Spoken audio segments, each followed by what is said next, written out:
Before we dive into today's episode, I want to say a big thank you to our sponsor, PensionBee. Between juggling work, parenting, the school run, and figuring out what's for dinner, sorting out your pension is probably at the very bottom of your list. But here's the thing. Future you deserves a bit of love too. That's where PensionBee comes in. They're a leading online pension provider, making it easier for people, especially single parents like us, to feel confident about saving for retirement. Whether you're employed, self-employed, or somewhere in between, they make it simple to combine old pensions into one easy to manage plan. Make flexible contributions in a few clicks and choose a plan that aligns with your values. You can manage it all from their easy to use app, which honestly feels like a little win in your day. And we know single parents are experts at celebrating the little wins. So, if you've got old pensions floating around in the ether, or you've just never got round to opening one, this is your sign. Head to pensionbee.com/UK or download the app to get started. It only takes a few minutes, and trust me, future you will thank you for it. Just remember, as with all investments, your capital is at risk. Thanks again to PensionBee for supporting this episode.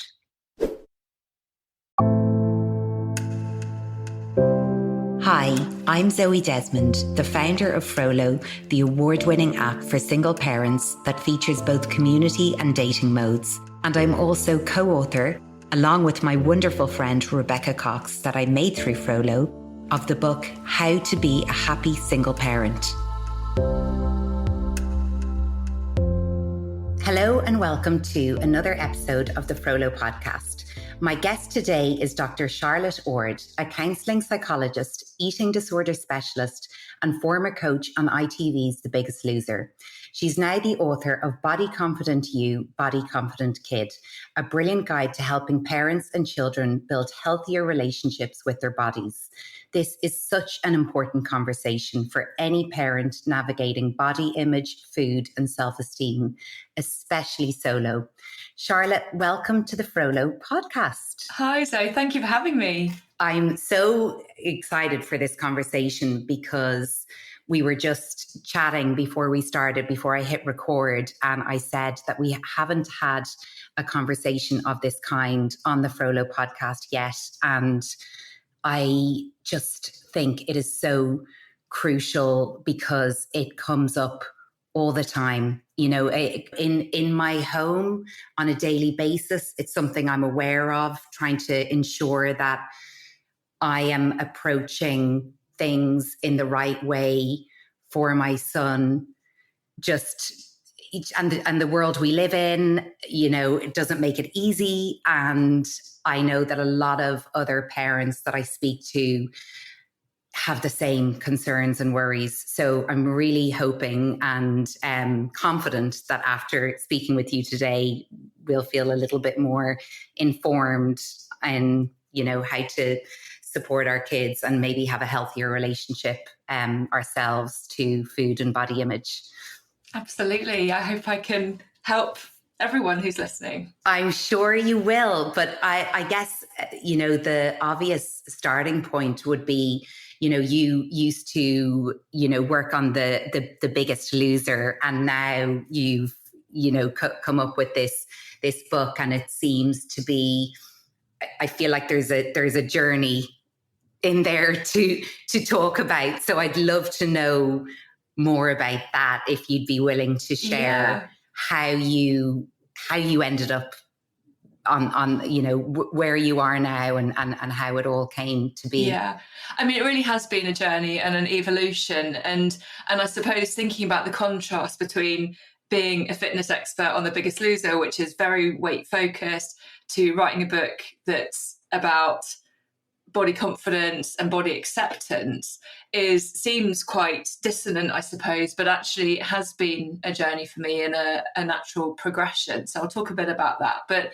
perhaps the best place to start would be to tell you about where I came from. So I was a very sporty kid, but I was also a kid that was very immersed in diet culture, and all my friends were talking about dieting, and thinness was very much revered around that time. So I was trying to navigate this difficult tension between wanting to be very sporty and fit and athletic and as thin as possible. And perhaps unsurprisingly, given that my home life was quite unstable, my parents had a pretty horrendous divorce and so on, I was quite susceptible to developing an eating disorder, which I did.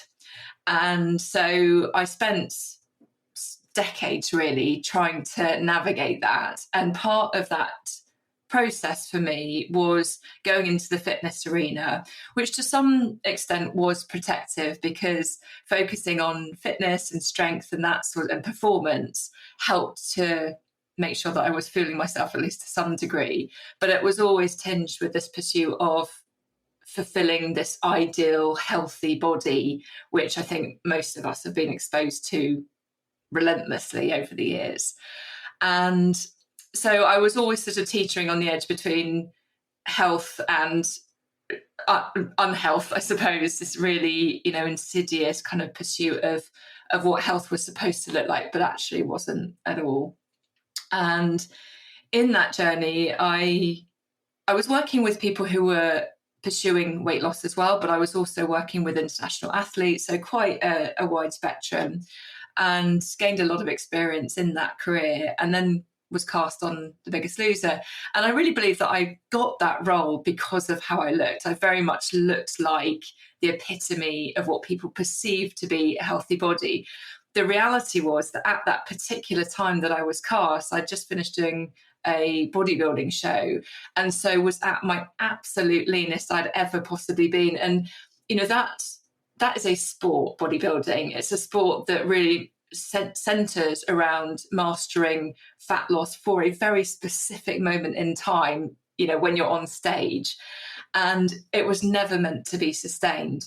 But because I got cast on the show, I then tried to sustain it, because that was the look that I felt that I had to try and maintain for the duration of filming. And that was fairly disastrous. And it was during that time that I realized that actually, no matter how much motivational willpower you have, I had 5 million people watching me and had all the tools, all the equipment, I had my own fridge on set. But even with all of those things in place, I still couldn't maintain what I already had in terms of the weight loss that I'd achieved for that particular moment. And it really brought home to me once and for all that actually we can want to be a certain size or weight as much as we like. We can try and force ourselves into a certain body type, but almost without exception we will rebound. And that's not because of a lack of willpower or motivation or knowledge. It's the way our bodies are designed, and our brains are very much designed to stop us from starving to death, which is effectively what our brains believe is happening when you consistently undereat. And once I realized that, I started to look at the research, to look at other ways of approaching this, and I became much more aware of the health at every size paradigm, which had been around since the 60s, but it was very much brought to the fore by Dr. Lindo Bacon, who wrote the book Health at Every Size. It's a fantastic book if anyone hasn't read it. And that's opened my eyes to a very different way of approaching health, fitness. And at that point, I had 2 gyms that were formerly very focused on fat loss and weight loss, which was what everyone was seeking at the time. And I totally overhauled my business model in light of that realization, because I felt like I was actually doing people a disservice and doing myself a disservice by consistently trying to push this narrative that if you just try hard enough, if you just train hard enough, you can have the body that you want. You can't. And most of us, I think, have actually been around that circle millions of times, dieting, regaining the weight, dieting, regaining the weight. And actually, every time you do that, you downregulate your metabolism and it gets harder and harder. And so that was a bit of a risk business-wise to do that, because no one was buying into self-acceptance or health at every size in any way at that time. But I felt like it was what I had to do, and it was the only way I felt like I could go forward in an authentic way. And that then led me much more into the psychology side of fitness and health and body image. And my business was in a place that I could take some time out to go and do my doctorate in psychology. So that's what I did. And I've worked in the weight and eating disorder and body image field ever since. And that's what brought me to write this book. Thank you so much for sharing that. I love that you kind of had to lean into your, what felt aligned and authentic based on what you'd experienced yourself. And, in order to be able to put out there what, you felt truly connected to. And I think that is, it's just, it's such a gift, especially based on where you've come from and the story and experience you're able to share on that. And as you were talking, I had flashbacks actually of when I was a kid, and I've definitely always been somebody who has fluctuated with my weight. I mean, I'm just not one of these people that is just the same, and kind of has gone up and down over the years, depending on the effort that I'm making or the effort I'm not making, or how, whatever is going on in my life at the time, good or bad. And I remember when I think I was 15, and I went to France for 3 weeks on a French homestay. And I remember in my head, so at the time I didn't feel good in my body. And I remember in my head going, right, nobody is going to recognize me when I get back from this, from this 3 weeks. I was so determined. I got on that plane and I was like, that's it. And, I starved myself. I fully starved myself for 3 weeks. And actually now when I see photos of me, during that time and after, I definited looked anorexic, but I didn't at the time I looked anorexic because I have big, healthy bones and I'm naturally kind of strong. I'm not somebody who has a tiny frame. So it actually looked weird on me. I looked like I'd been starving myself for 3 weeks. But of course, what everyone said was, wow, you look amazing, So it's so sort of confusing, because then that's the thing that you identify. Okay, now I'm good enough. And people think I look well. So but of course, then once I started eating again, I mean, like a normal, in terms of what my body needed, because it wasn't sustainable. I mean, I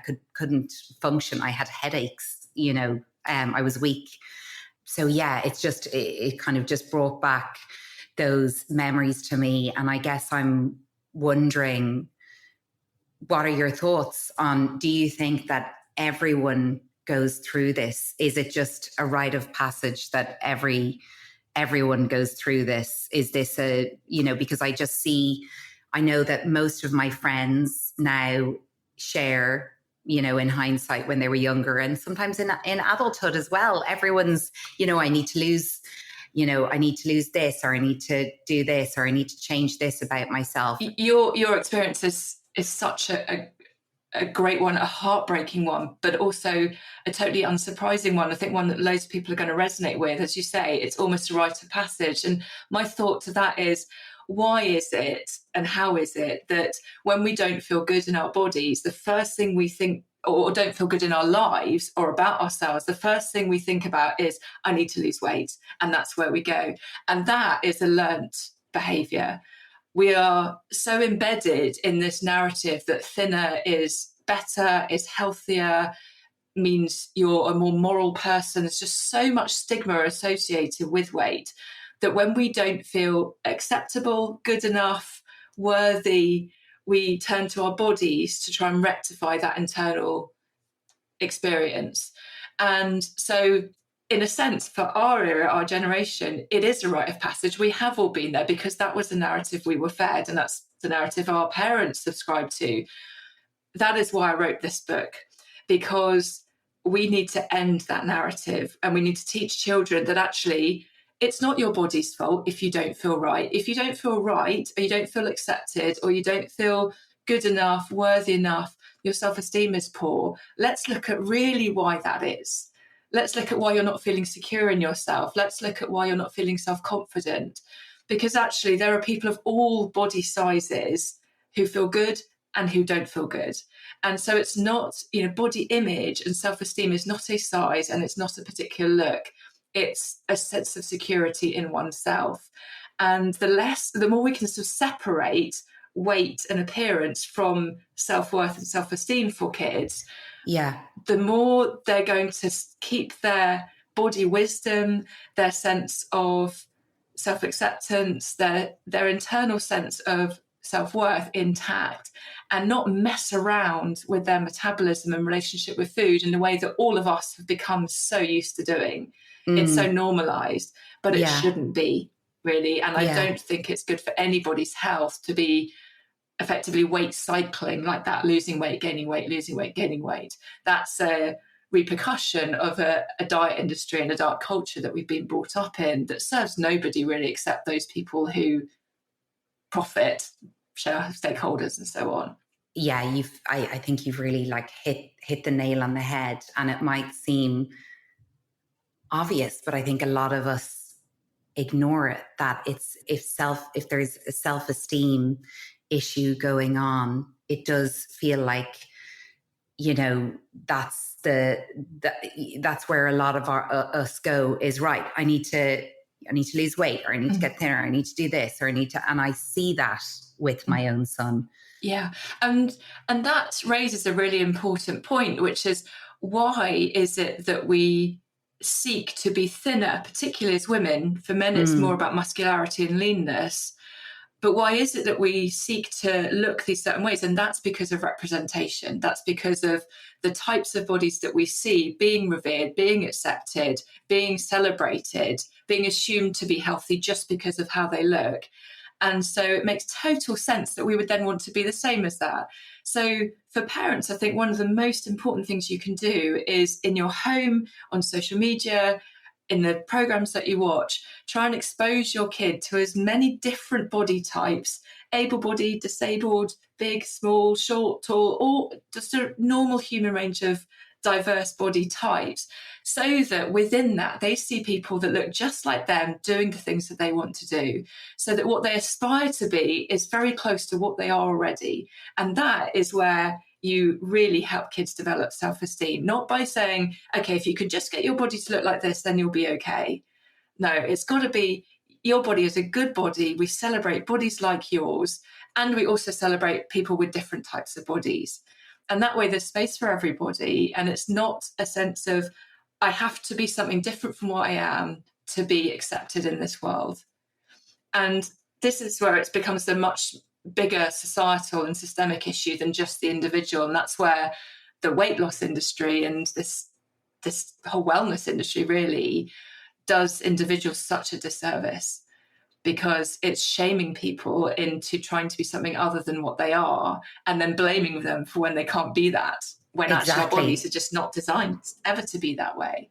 Well, that's it. So it's kind of, everything you're saying makes complete sense, but it feels like we're all, it's kind of an uphill struggle, because there's so much projected at us that this equals good. This is, and so my 9-year-old son is very, very tall for his age. So he's much, much taller than the other kids his age. I mean, he's a head taller than most kids in his class. And what people just innocently say to him often when they see him or meet him is, wow, he's so big, or you're so big.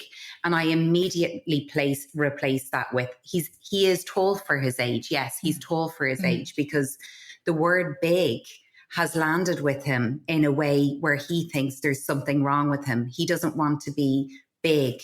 It's hard seeing how that has, impact, and how sensitive he is to it. And it just, obviously, as his parent, I want to be able to protect him against that. And almost before someone can get the word big out, which they don't mean like that, they mean tall, but it's like, he's tall. He is tall, and he's strong, and And even I know there's some kids in his class, and I know this isn't necessarily a weight thing, but who are much smaller. And, there's, obviously kids come in all different, shapes and sizes, but it's difficult, isn't it, when someone feels like they're not the norm, I suppose. Absolutely. And there's a few things there. I mean, in my book, I don't just talk about weight, I talk about all sorts of body differences, height, shape, features, genitals, all of these things, body hair. They all help to shape our body image for better or worse. And one of the things that came up for me as you were talking was how important it is to neutralize certain words like big, like fat, because as you say, they are really loaded at the moment. Yeah. In some contexts, they're not. Actually, the fat liberation movement has really reclaimed the word fat as a neutral descriptor, just like blonde, thin, other words that describe someone's appearance but don't have some sort of moral value. And I think that's where we need to head, that actually there is natural diversity in human shapes, and it is okay to be bigger, smaller, all of those different attributes. But children like to, as you say, fit in. They like to be the same as their peers, and particularly as they begin to separate from their parents in natural development, they turn to their peers for that sense of safety and kinship. And so to feel different can feel really quite jarring. And that's where I think it's so important as parents to celebrate body diversity and to recognize that just because you might be different from your best friend doesn't mean that you're better or worse, or there's a particular good way to be. All bodies are good bodies. And that's such a strong theme that I've tried to really bring home in my book, that we need to teach kids actually that all bodies deserve love, respect, care. All bodies can be beautiful. And this again is where the representation comes in. Definitely. And thinking about how we as parents can support our kids in the healthiest way in the home, in terms of narrative, in terms of modeling behavior, or how we model our own relationship with our bodies and self-esteem and exercise and food. What are your views on that, or any guidance around that? Absolutely. So I encourage parents to do an audit, a compassionate audit of their home. Just take a walk around and notice what messages about bodies there are around your home, on the front of magazines, on the walls, in your ornaments, in the language that's used around bodies, and try to be just as kindly curious as you can about that, and see if there are ways that you can bring in more representation. Are there people of different skin colours on your walls or in magazines? Are there people of different body sizes, different genders, all different types of representation? So there's a real kind of neutralising of difference. And I also think it's helpful to be mindful, or as mindful as you can, about the language you use around bodies. And if you notice yourself slipping up or saying something that you think, oh, okay, actually that was moralizing or stigmatizing, name it. You don't need to be perfect. We've all grown up in this diet culture, and it's so embedded in our narrative now that it's totally expected that we will say things that actually aren't that helpful. But if we want to change the narrative so that the next generation doesn't have to fight our way through this like we have, then we need to give ourselves permission to go, oh, do you know what? I just said that food was naughty. Actually, all foods are okay. All foods can form part of a balanced, healthy diet. And so you're naming it and you're correcting yourself and giving your kid a sense of, oh, actually, all foods are safe. I can eat all foods, and that doesn't make me good or bad. It can all form part of a healthy diet. And by doing that, you take away the value of any foods that were previously restricted or kept right off limits, because kids, like adults, covet the things that they're not allowed or are restricted. And so you don't have to be perfect. No parent can be perfect or even needs to be, but it's just being increasingly mindful about the language that you use until a more neutral way of speaking, both about bodies and food, becomes more normal for all of you.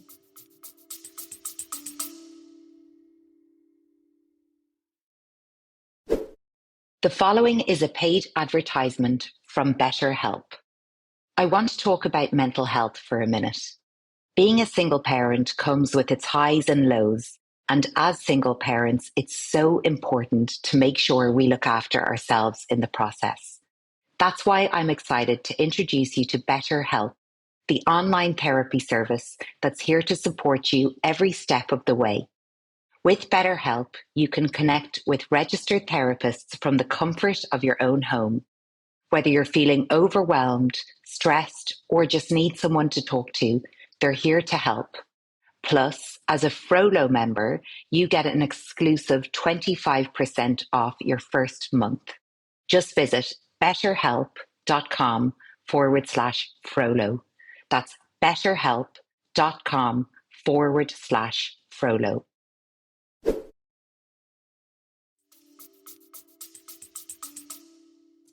It's, I think, can be challenging for, well, one of the many things that can be challenging for us single parents. And I'm kind of specifically thinking about the co-parents listening to today's episode, when, we can do the home audit, we can be mindful of how we speak about ourselves and generally, and try and do all of the right things.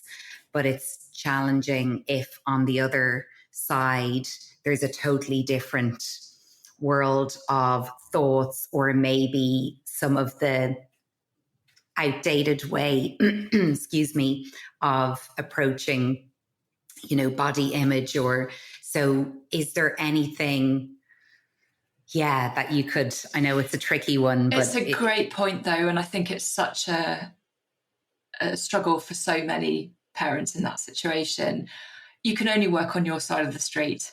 And if your co-parent is not on the same page or not willing to respect boundaries around bodies and food, it's better to at least do your part to create some healthy boundaries. And ultimately what we're talking about here is building attachment security and giving your child a sense of you are unconditionally loved and accepted, no matter what you weigh, no matter what you eat, all of those things, because that is the fundamental of self-esteem, self-worth, and mental and physical health, really. Children who grow up to feel that they are loved and okay in the body that they are in will learn to respect and to take care of it as they grow up. And of course, the world is never going to be perfect. I imagine we will always have a degree of, especially with the new wave of GLP-1 weight loss medications and things like that, we've had a whole new wave of diet culture coming with that. So it's not about protecting your child from every weight stigmatizing message they come across. That's not possible. And that might even be close to home with their other parent. But it's at least giving them a sense of a different way of approaching this and some security within that. And that's going to provide some buffer to the more harmful messages that they receive. And it also might be if they come back from their other parent's house with some harmful messaging, then you leave an open space to be curious about that and what it felt like for them, and to reiterate. You can actually use it as an opportunity to reiterate the fact that all bodies are good bodies, all bodies deserve love and respect. Not everybody understands that, and that's okay. We can't change everybody's minds, but what's important for them to know is that their body is okay just as it is, and it's really important that they listen to their body, that they respect and look after their body. And we look at other ways to support health through enjoyable exercise and other self-care modalities. So what about if a parent listening to this has a child who is very overweight and also clearly, unhappy, and maybe using, food as a way to numb their pain of whatever they're going through, and what can those parents do when it's understanding what you're saying about wanting to make sure that our kids accept themselves and feel our unconditional love, but at the same time wanting our child to feel that they are healthy and Absolutely. not overeating as a coping mechanism, which sends them further into negative self spirals. spiral. I totally hear, and I get this question quite a lot. First of all, I think it's important to recognise that children don't have many emotion regulation tools at their disposal, and so food is a really normal one for them to go for if they're going through something difficult. And I think it's really important that we don't focus on the weight or their weight and eating behaviour when we're concerned about a child in that way. I think it's really important the reason why is because when we focus on those things, we evoke shame and anxiety, which tends to encourage the dependency on food for emotion regulation rather than reduce it. So we're just, without intending to make the matter worse. Instead, what I would do is really try and encourage your child to be open about what it is that they're going through, what they're experiencing, and help them to find additional ways to self-regulate, to look after themselves, to help themselves feel more safe. Because ultimately what they're trying to do is feel more safe, even if it's just through numbing out through eating. Because food, as most of us I think have experienced, does make you feel better to some degree. That's why we use it to self-soothe all the time. It's our very first experience of soothing. And so that makes sense. So I think to problematize that or really focus on that, single that out, is usually not helpful. The amount of adults I've worked with who had exactly that happen when they were children is phenomenal, who've subsequently had a lifelong battle with food and binge eating and so on. So that's what I would really encourage parents to do, is to focus on the emotional aspect and equipping your child with other means of feeling safe and soothed, as well as food. Because otherwise you tend to find that kids will start to eat secretly and to hide food, and it just pushes it underground. And that's the last thing you want. You want to leave this open for totally shameless curiosity, so that they feel really connected and supported and not blamed or shamed. Yeah, that actually it's so obvious and makes so much sense, but it's probably the natural thing for people to do, even in a loving, as much of a loving, caring way as possible. Be like, do you think you need that? Or, absolutely. which I can understand. And it makes so much sense that parents would do that, especially because we have been fed these constant messages about the link between weight and health and how it's so important not to be overweight. Actually, when we look at the research to that, it's not nearly as straightforward as that. People that fall into the, in inverted commas, overweight category on the BMI scale actually live longer than people that fall into the normal weight. So it's very convoluted.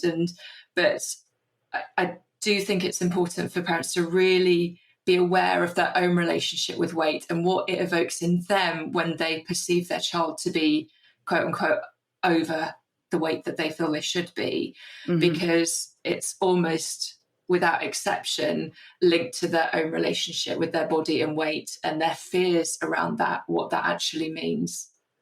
Yeah, definitely. So if a child says, I'm fat, or whatever, I've got a big belly, or I need to lose weight, or, how do we deal with that?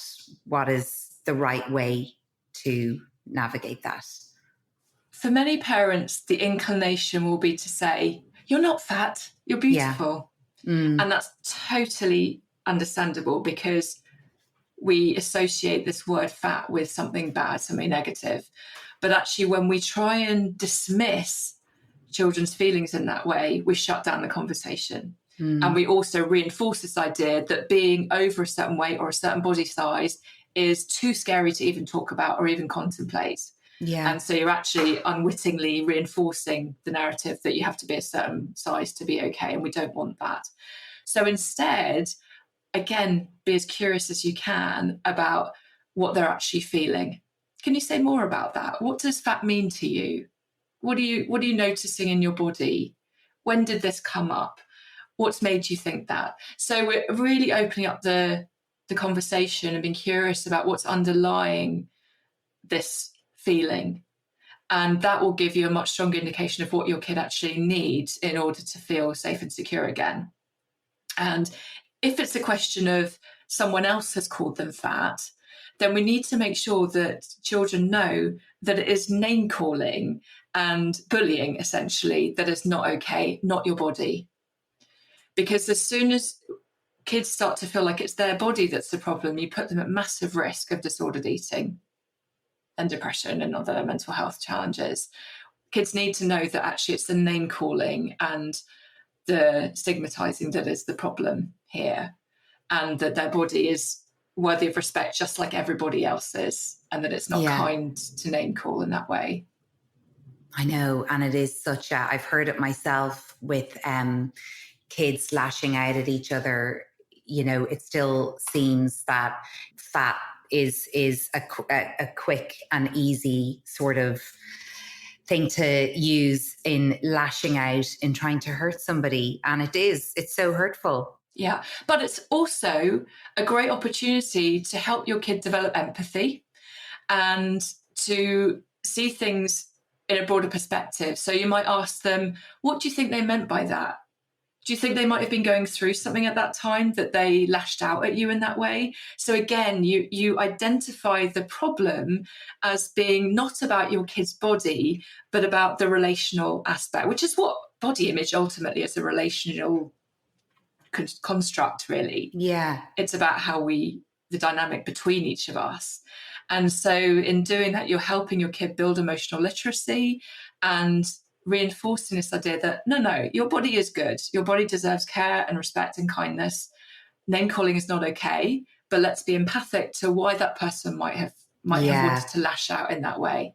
Definitely. And I try and do that with my son. If somebody has been mean or, said something, hurtful or whatever, I try and say, well, usually when people are unkind, it means there's something going on for them. So there must be something challenging going on in their life. So a way of him not taking it personally and having empathy. And as an adult, I have to remind myself of the same, advice as well when I need it, is that not everything is personal and everyone's dealing with their own lives. That sometimes makes people behave in certain ways. Yeah. And that's a great point too. So, it's, I think, really helpful sometimes to share your own experience with your child, not to override their experience or to assume it's the same as yours or to shift the focus onto you, but to say to them, yeah, me too. I know how hurtful that can feel. That's not cool. Yeah. And so you give them a sense of, oh, mum or dad or my parent is right there alongside me and I'm not the only one that feels this way. Yeah. But it still doesn't mean that my body is the problem here. Yeah, definitely. And in the book, you talk about the 7 steps. And I wonder, are there any steps in particular that you can share that would be very relevant to busy single parents trying to do the best we can? Yeah, so I've touched on a couple already, that body appreciation. So really being mindful about what your body can do for you, not just what it looks like, and having a wide representation of bodies in your home, on social media, on programs that you watch with your kid. Being mindful about the language that you use, both around bodies and food, and particularly around the language you use around your own body, remembering that A, your kid's going to be witnessing that, but B, your kid is very likely to have a body just like yours when they grow up. And what kind of narrative do you want them to hold about their own body? Because the likelihood is they're going to learn whatever sentiment you have towards your body for themselves. Encouraging kids to find movement that they find enjoyable is really helpful for improving body confidence and body image, because it helps us to feel more attuned to our bodies and to also focus on what our bodies can do for us, not just what they look like. So we're constantly kind of trying to shift the lens, if you like, from appearance to functionality as much as possible. And of course, we know that activity and movement is an important part of health. But when kids feel like they have to do movement in a certain way or a way that doesn't feel good for them, of course they're not going to want to do it. So just like adults don't either. So if you can find something, even if it's outside of the box, that they enjoy, that they feel inspired to do, then that's always going to be a big win. And media literacy is a massive one too, especially in today's day and age where once kids are on social media, they're exposed to so many subliminal messages. Helping them develop critical awareness, being able to identify when filters have been used, when someone's done 20 poses to get one small image. A real reality check around media, I think, is so important because it's such a direct comparison for kids to use. Adults do it too. I think we're all used to seeing the same types of bodies over and over again, then even subconsciously comparing how we match up to that, usually unfavorably. And so helping your kid understand about feed curation, and by that what I mean is making sure that their feeds have a wide array of bodies represented, that they're following people who really celebrate body diversity and self-care, not a very specific body shape or type or skin color or so on. Those things can be really useful. And also recognizing the influence of AI and editing and all those sorts of things. Yeah, that I think those are the things that are most important. Yeah, I that all makes so much sense, and I know I suppose AI photos and filters and all of that don't make it any easier to try and normalize bodies and all of that. But Dr. Charlotte, this has been an unbelievably valuable and helpful conversation, and I have taken away so many so much guidance that I'll be able to put into practice in my own home and with my own son and also with myself. So I'm really, really grateful, and I know that this is something that comes up so much for all parents, and I think it's a really important conversation to have. It's something we all deal with in our own homes. So thank you so much. And just can you please let our listeners know how they can connect with you and where they can find your book? Of course. Well, thank you for having me. It's been fantastic to talk with you. I'm on Instagram at Dr Charlotte Ord, and my book is called Body Confident You, Body Confident Kids, and that's available on Amazon and in all good bookstores. Amazing. Dr. Charlotte, thank you so much. And huge respect for the work that you're doing. It's so, so, so important. Thank you. And that's a wrap for this week. I hope you enjoyed this week's episode. If you did, then I have one small favour to ask. Please can you take a minute to subscribe to the Frolo podcast and give us a rating and review? This really helps other single parents who might benefit from it find us. The Frolo app, which is fully user verified for user safety, is available on the Google Play Store and the App Store, and you can find out more info and download links at www.frolo.com or follow us on Instagram at Frolo app. And you can purchase your copy of our book, How to Be a Happy Single Parent, at all the major book retailers. Until next time, have a great week.